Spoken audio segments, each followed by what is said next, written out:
hikmatin wa yumnin wa imanin wa khairil awamiri wa nurul mubinu bihi tadaina wa da'i ila aqwa sabili atana da'iyan bil haqqi yad'u ila islam bil qawli tsagiri amma ba'd.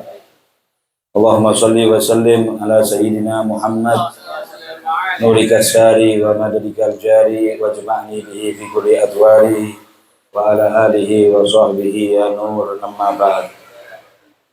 Kami hormati yang kami muliakan segenap para habaib, wabil khusus Al-Habib Husin bin Muhammad As-Saggar wal Habib Abdullah bin Alwi As-Saggar wal Habib Taha As-Saggar wal Habib Ja'far bin Abdullah Musari As-Saggar wal Habib Husin bin Umar As-Saggar wal Habib Nizar wal Habib Mustafa As-Saggar wal Habib Ja'far Syauqi dan Ustaz Habib Ali Uraidi, Habib Hasan Ja'far, tanya ini Ustaz Mu'ti dan semua para habaib yang tidak bisa kami sebut, para guru-guru, para asatid yang dimuliakan oleh Allah Subhanahu wa taala, wabil khusus kepada akhina Al-Habib Fahmi bin Syekh bin Hasan Al-Musawa yang telah mengadakan pada pagi hari ini acara kalimatus syukur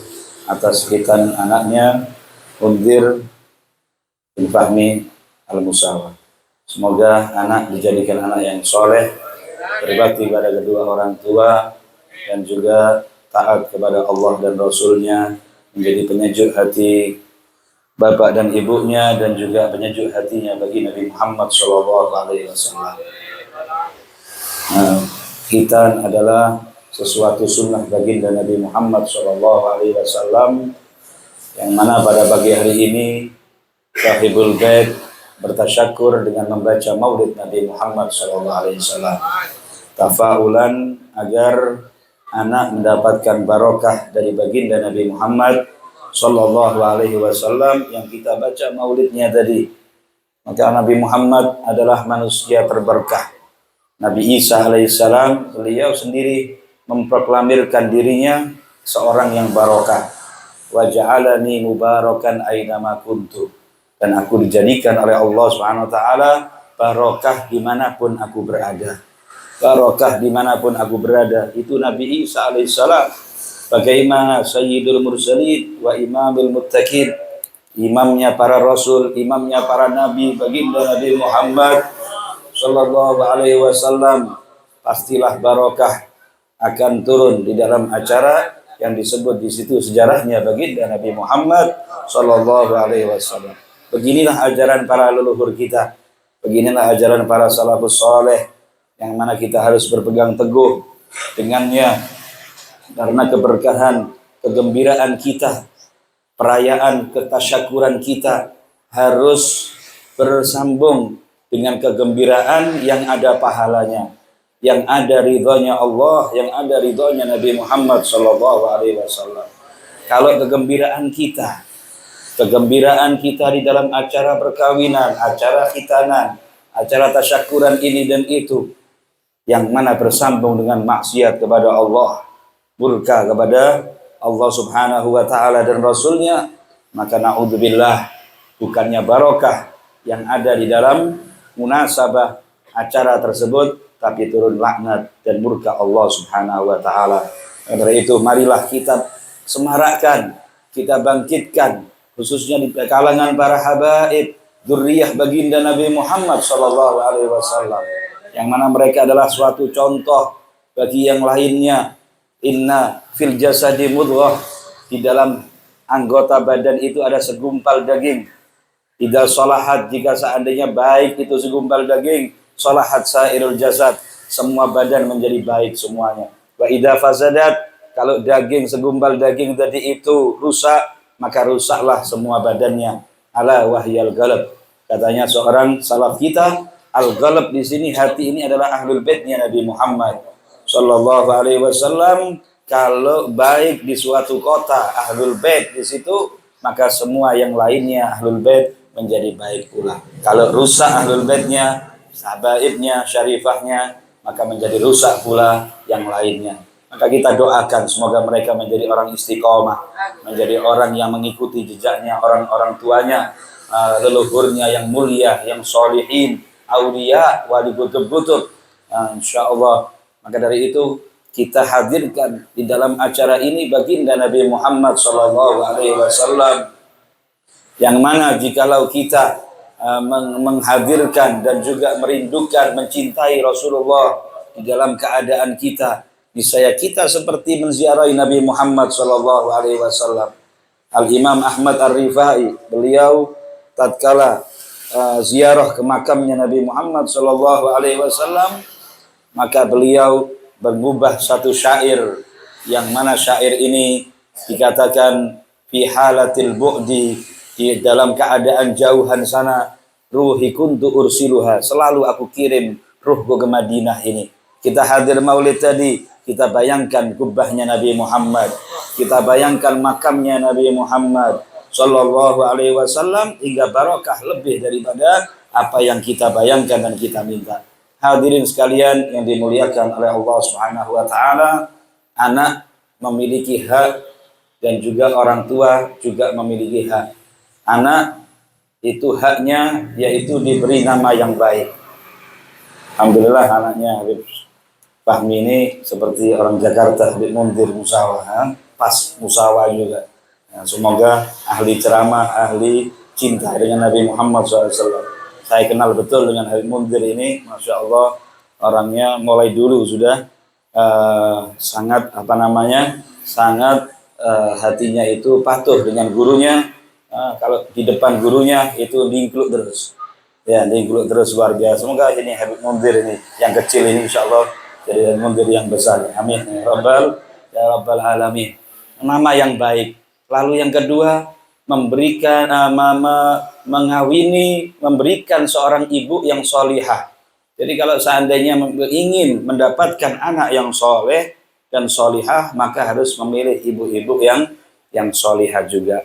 Jadi ini satu sebab untuk mendapatkan anak-anak yang soleh dengan mencari calon-calon istri yang solihah. Yang ketiga yaitu dengan mendidik mereka dengan didikan Al-Quran dan adabnya Nabi Muhammad SAW. Seorang datang kepada Sayyidina Umar bin Khattab mengaduh tentang anaknya yang kurang ajar, anaknya yang suka ngelama dengan orang tuanya. Maka ditegur ini anak oleh Sayyidina Umar bin Khattab dengan teguran, dengan nasihat. Ya, setelah selesai dinasihati oleh Sayyidina Umar bin Khattab, lalu si anak ini mengatakan, wahai Amirul Mukminin, bolehkah saya ingin bertanya? Boleh, silakan.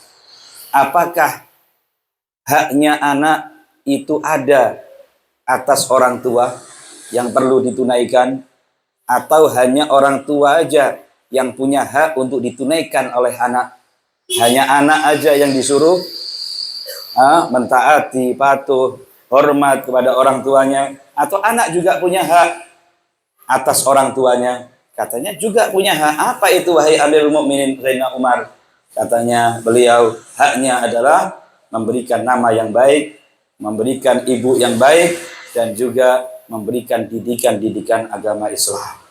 Katanya, wahai Sayyidina Umar, semuanya tidak diberikan kepada saya. Saya namanya kelelawar. Kalau bahasa Arab itu apa? Akhfas atau apa itu? Ya, saya namanya dinamakan sama ibu saya apa? Codot atau kelelawar. Jadi nyodot terus itu. Ya, nyesep terus. Ya, saya namanya dinamakan oleh bapak saya apa? Kelelawar. Ibu saya Majusia, bukan Islam. Ya, dan juga saya tidak pernah diajarkan agama yang dibawa oleh Nabi Muhammad SAW. Adab-adab tidak ada pernah diajarkan kepada saya. Maka langsung marah Sayyidina Umar bin Khattab, kamulah yang perlu saya nasihati. Sebelum anak ini aku nasihati, orang tuanya saya nasihati. Shallu ala Nabi Muhammad. Maka jangan sampai kita hanya menuntut anak berbakti kepada kita, tapi sebelumnya berbakti anak kepada kita, perlu kita memberikan didikan yang baik kepada mereka. Para salafun saleh, para habaib mereka sangat menjauhkan anaknya daripada menyohorkan dirinya sebelum waktunya. Jadi menyohorkan dirinya sebelum waktunya ini sangat dibenci, sangat tidak disenangi oleh para leluhur kita, para habaib. Maka dari itu kita contoh mereka. Karena apa? Karena sebelum waktunya maka ini membuat hatinya akan rusak, menjadikan kesombongan, menjadikan ketakjuban kepada dirinya, mengakibatkan kotor hatinya sebelum dapat didikan yang baik dari para guru-guru dan orang tua. Hadirin sekalian yang dimuliakan oleh Allah Subhanahu wa taala, Rasulullah Shallallahu alaihi wasallam beliau bersabda dalam suatu hadisnya, rahimallahu aban a'ana waladahu ala birri. Rahimallahu walidain, semoga Allah merahmati orang tua, ayah dan ibu yang menolong anaknya untuk berbakti, untuk bisa berbakti kepada orang tua. Rahimallahu imra'an a'ana waladahu ala birri. Semoga Allah merahmati seseorang yang mana orang itu membantu anaknya bisa jadi anak yang berbakti kepada orang tua. Nah, bagaimana membantunya? Dengan meringankan hak-hak. Jangan sampai terlalu menuntut hak-haknya orang tua. Yang kedua, memberikan didikan yang baik. Bagaimana mendidikan didikan yang baik? Pernah Nabi Muhammad bersabda, kalau sudah umur 6 tahun, dididik dengan adab-adabnya Nabi Muhammad SAW. Diajarkan cara makan dengan tangan kanan, cara minum pakai nafas 3 kali. Kalau ada kelihatan pakai tangan kiri, ditegur. Ya, sampai terbiasa. Karena kadang-kadang ini anak ini melihat orang tuanya pakai tangan kanan, dikira miring tangan kiri ya, karena ini dekat sama kirinya gitu. Matanya itu kelihatan orang tuanya kayak tangan kiri. Jadi terus dibantu, ditegur terus, jangan bosan-bosan. Ya, dengan kelihatan anaknya melakukan hal-hal yang tidak senonoh, tidak baik, maka ditegur selalu begitu hingga menjadi terbiasa. Karena anak kecil kalau dapat kebiasaan yang baik, selalu akan tetap terukir di dalam hatinya. Sampai tuanya pun teringat nasihat-nasihat orang tuanya, teringat kalau waktu itu masih kecilnya dididik. Kalau sudah tua, sudah dewasa, sulit untuk mendapat didikan dari guru atau orang tuanya. Jadi kalau sudah umur 6 tahun seperti itu, kalau sudah umur 9 tahun, farriqu fil madaji, dipisah daripada ranjang. Lalu yang setelah itu 12 tahun, Rasulullah SAW menyampaikan kepada kita untuk memukul anaknya kalau meninggalkan sholat. Itu sudah dikasih nama Muhammad. Umur 6 tahun dididik dengan adabnya Rasulullah, mulai diajari Quran, alif ba, mulai diajari sholat, mulai diajari wudhu, dan lain sebagainya. Umur 9 tahun sudah dipisah tentang tempat tidur daripada saudara-saudaranya sendiri, walaupun saudara-saudara sendiri, ya, walaupun sama saudarinya. Kenapa? Karena agar terbiasa dengan hormat dan dengan memisah tadi itu, adab-adabnya Rasulullah SAW sangat bermanfaat sekali. Ya, setelah itu umur 12 tahun, kalau tidak sholat dipukul. Tapi pukulan yang tidak menyakitkan. Ya, pukulan yang tidak menyakitkan itu umur 12 tahun. Tidak boleh tidak marah orang tuanya kalau tidak sholat anaknya. Ya, tidak boleh tidak marah anaknya kalau tidak sholat. Yang setelah umur 16 tahun, katanya Nabi Muhammad, dikawinkan. Saya umur selawi belum kawin. Ya. Umur 16 katanya Nabi Muhammad sudah ditunangkan, sudah dikawinkan oleh abahnya. Lalu setelah itu dipegang anaknya sambil mengatakan, wahai anakku, aku sudah mendidik kamu, aku sudah mengajari kamu sholat, aku sudah mengajari kamu taat kepada Allah dan Rasulnya, dan aku kawinkan kamu juga, maka aku lepas daripada tanggunganku di akhirat. Kalau kamu berdosa, kamu berbuat kejelekan, itu urusanmu di akhirat kelak, jangan tuntut aku. Agar itu semoga kita bisa mendidik anak-anak kita dengan didikan yang baik, menjauhkan daripada kawan-kawan yang buruk, memberikan kepada mereka tempat duduk ya bersama orang-orang soleh hingga menjadi anak-anak kita soleh semuanya. Amin amin ya rabbal alamin. Wassallallahu ala sayyidina Muhammad wa ala alihi wasallam. Walhamdulillahirabbil alamin. Wassalamualaikum warahmatullahi wabarakatuh.